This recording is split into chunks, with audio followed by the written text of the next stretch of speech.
ही राधाकृष्णाची मूर्ती इतकी भारी ना की तिला नजर नाही लागू म्हणून चक्क तिला झाकून ठेवतात. मग आहे ना आज आपण इस्कॉन टेम्पलला जाणार आहे. मस्तपैकी गेलो आतमध्ये, गेल्या गेल्या लाईनीला लागलो आणि जबरदस्तरित्या मग मध्ये एंट्री मारली. मंदिर तर बघा ना किती छान आहे. आणि हेच बरं का आपल्याला धडा होता ना ते बरं का. आणि हा जो माझ्या मागं चालतोय ना तोच आहे बरं का, तो प्रँकवाला. पण आपल्याला ते माहीत नव्हतं. गेल्यावर आहे ना इथं दरवाजे बिरवाजे बंद होते, झाकून ठेवलेले होते. मग जरा वेळ बसलो, पण दरवाजे वगैरे ओपन झाले आणि लगेच आरती होणार होती बरं का तिथली.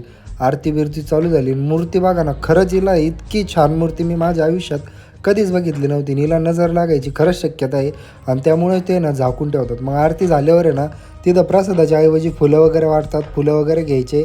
आणि त्याच्या शेजारी ना इथं ह्या मूर्त्या आहे बरं का, त्या मंदिरामध्ये 3 आहे आणि त्याच्यानंतर इकडं हे आहे. आणि त्याच्या मागं जरा पुढं गेलं का आपल्याला आहे ना बालाजीचं मंदिर आहे. मग आपण तिकडं बालाजीच्या मंदिरात गेलो.